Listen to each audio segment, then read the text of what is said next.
अस्सलाम वालेकुम वरहमतुल्लाहि वबरकातुहू। नाज़रीन, मैं आपकी खिदमत में डॉक्टर नाइम रियाज आपको अपने चैनल में खुश आमदीद कहता हूँ। आजकल जो टॉपिक चल रहा हुआ है, आजकल मसला जो ज़्यादा चल रहा है वो औरत की यूट्रस का साइज का छोटा होना। जब बच्चेदानी का साइज छोटा होता है तो औरत को पीरियड नहीं आते, ठीक है, और सालों तक पीरियड नहीं आते। उनका जब अल्ट्रासाउंड करवाया जाता है तो पता चलता है कि यूट्रस का साइज छोटा है, स्मॉल यूट्रस का इशू आ रहा है।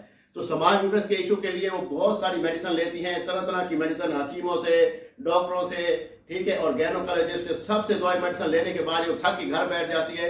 फिर उसको याद आता है कि डॉक्टर अदनान साहब ने कहा था कि मेडिसिन उनके पास है और उनका हल भी है।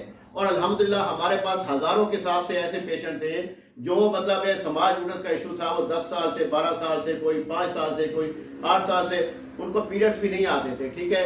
जब एक चीज का पीरियड्स नहीं आते, बच्चेदानी का साइज ही छोटा है, तो बच्चा कहाँ से पैदा होगा, पीरियड्स कहाँ से आएंगे। एक 6-7 साल बच्ची की यूट्रस हो, उम्र 20 साल हो और यूट्रस का साइज 6 से 7 साल हो, तो बच्चा कैसे होगा। इसलिए नहीं होता कि समाज यूट्रस का इशू होता है, बच्चा उसमें पल ही नहीं सकता, बच्चा उसमें आ ही नहीं सकता, ना ही अंडे बनेंगे, ना ही ग्रोथ होगी और ना ही उसको पीरियड्स आएंगे।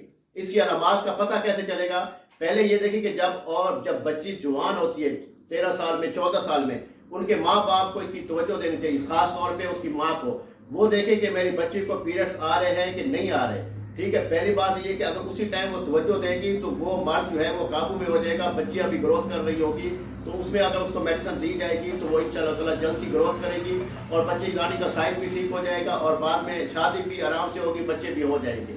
उसमें अलामात ये होता है कि औरत, लड़की जो है वो मुकम्मल तौर पे बड़ी हो जाती है, उसके मुकम्मल बॉडी पार्ट मुकम्मल बिल्कुल ठीक हो जाते हैं, लेकिन यूट्रस का साइज छोटा रह जाता है। बाद बात ये होता है कि माँ को टीबी हो जाती है या बच्ची को टीबी होती है या जरकान होता है या टाइफाइड होता है, ठीक है, या हेपेटाइटिस का सी का मतलब होता है, बी का होता है। तो उसके बाद ये मसाइल शुरू हो जाते हैं, लेकिन वो इस चीज़ को गौर नहीं करते कि हमारे साथ क्या हो रहा है। लेकिन अलामात, सबसे बड़ी अलामात ये है कि अगर किसी बच्ची को पीरियड्स नहीं आते टाइम पे, या 3-3 महीने, 4-4 महीने वो सिर्फ गोलियां खाने से आते हैं, तो फौरन जाके अल्ट्रासाउंड करवाएं। अल्ट्रासाउंड करवाएंगे तो वो सिर्फ ये देखना है कि बच्चेदानी का साइज कितना है, स्कैन करवाना है। अगर तो बच्चेदानी का साइज छोटा है तो हमारे व्हाट्सअप नंबर दिए गए पे रब्ता कीजिएगा, हमसे मेडिसिन मंगवाइएगा। पाकिस्तान में, आउट ऑफ कंट्री, पूरी दुनिया में हमारी मेडिसिन अल्हम्दुलिल्लाह यहाँ से हम डिलीवर करते हैं। हमारे पास यहाँ पेशेंट भी तशरीफ लाते हैं जो गरीब के होते हैं, हमसे मेडिसिन लेकर चले जाते हैं। और नहीं आ सकते तो रिपोर्टें आप भेजेंगे, रिपोर्टों के मुताबिक मैं आपको मेडिसिन बना दूंगा, वो आपको इस्तेमाल करनी पड़ेगी। इंशाअल्लाह ताला अल्लाह पाक शिफा देगा। बाकी कोई मसला हो, कोई मसाइल हो तो मेरे नंबर पर रब्ता कर लीजिएगा। अल्लाह ने के बाद अस्सलाम वालेकुम वरहमतुल्लाहि वबरकातुहू। अल्लाह।